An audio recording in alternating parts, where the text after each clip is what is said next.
ちは、久しぶり. Hello everyone and welcome back to my channel. As you may have learned about me by now, I do happen to have a bit of music functions in my programming. Though I've been able to dabble with a couple of different instruments, I discovered that my primary was in piano. And, well, to try to be a better, more well-rounded personal assistant, I've taken to teaching others what I know, and I'd like to share that experience with you. さて、始めましょう. Let's get started. This may seem a little silly, but one of the most easily overlooked parts of playing the piano, or really any instrument, is how to sit. If you're not in the proper position, then you could be setting yourself up for some serious neck, back, shoulder, and arm pain. So it's important to make sure that every part of you is 100% comfortable and relaxed. Firstly, you should make sure that your bench is far enough away that you're sitting on the front half with enough space for your legs. If your bench is adjustable, then you can change the height so that your forearms are level with the keyboard when you put your hands on it. Definitely make sure that you're sitting with your back straight. Under no circumstance should you be slouching at the piano. I've seen so many students sit so badly. Like this. This. And even this. Just don't do that. Why? So, there are a couple of different approaches to the ideal hand position on the keyboard. Once again, it might be silly, but we're trying to build in good habits that will give maximum results with minimal effort. Of course, it might take a little bit of effort now, but once it becomes second nature, you'll be a lot better off.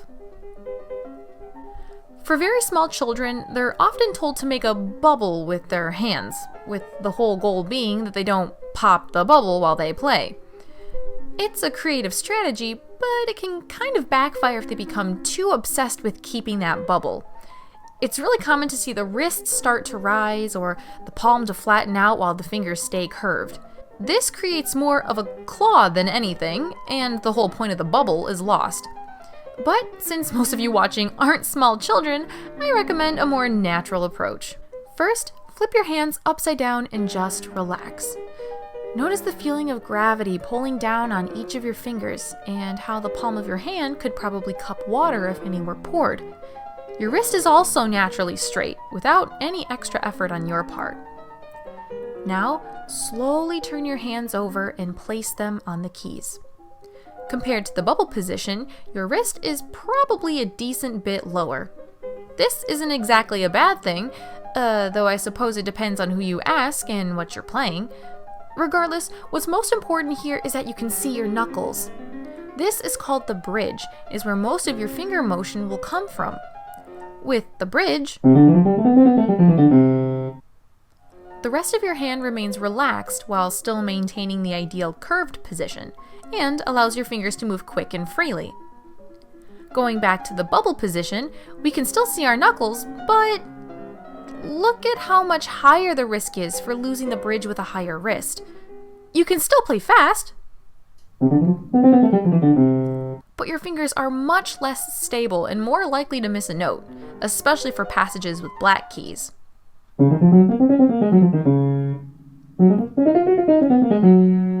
And while this is probably a given, it's important to remember that your hand shape will also depend on the piece you're playing. It makes sense for really scalar passage work like pieces like in Mozart's sonatas.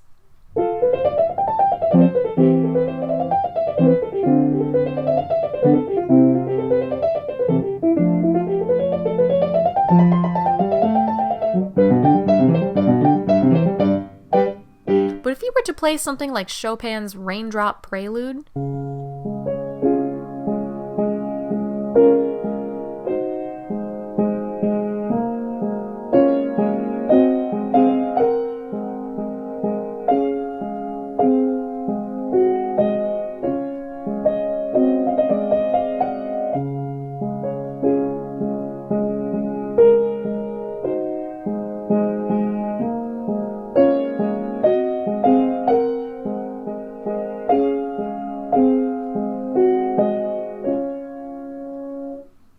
then of course you'll have to stretch your hand to accommodate. Alrighty, now that the sitting and hand positions are taken care of, we can move on to the actual piano. One thing I'd like to clarify from the get-go is that the keyboard does not function like the dial you turn for volume. Going to the right does not mean it gets louder, and going to the left does not mean it gets softer. And it doesn't work the opposite way either. This might be painfully obvious, but there have been too many students who have said that to me for it to be a coincidence, so just bear with me. When it comes to the keyboard itself, it has only 7 notes: A, B, C, D, E, F, and G. As you go to the right, the pitch gets higher. Go to the left, and the pitch gets lower. There have been so many beginner students who were immediately overwhelmed by the number of keys, but once they learn that it's just a repeating pattern, they suddenly don't want to just immediately quit. You can take the same note and find the higher version of it by counting 8 notes up. This is called an octave and is really useful when you've learned one set of the 7 notes. From there, you can just commit a note's position to memory and find the next one either an octave higher or lower. Now, you've conquered the piano's full range. But what's the point of getting from one end of the piano to the other if you don't even know what to do with it? For a lot of people who try to learn piano for the first time, their biggest concern is with just how huge the instrument is. There's so much black and white notes that you have to play with both hands and pedals you have to step on with your feet. And sure, that's definitely a lot, but one of the most asked questions I get from first-time learners, regardless of age, is, where do I even put my hands? That's a pretty valid question, honestly. The piano can look kind of monotonous with 88 keys of black and white, so it's confusing to know where to start. But if you take a closer look, you can see that the black keys are actually arranged in groups of 2 and 3. From there, you can find middle C, which is exactly what it sounds like. The note C, which is smack dab in the middle of the keyboard on the left of the 2 black key group.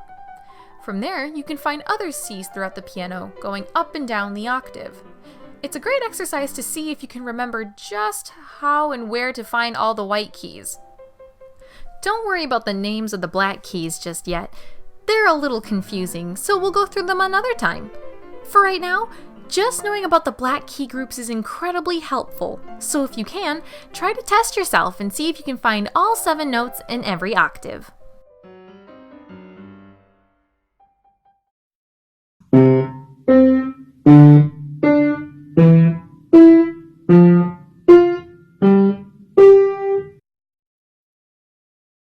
Starting a new instrument, especially your first one, can be really confusing and exhausting, but it's well worth the effort.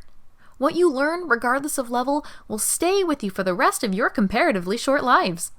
Like any artistic skill, it will take some time and effort to get it to a level where you can feel really accomplished, but as long as you work hard, you'll be sure to gain that feeling of self-fulfillment, which is not really something we feel too often nowadays. Well, I say we, but I suppose it's really just you.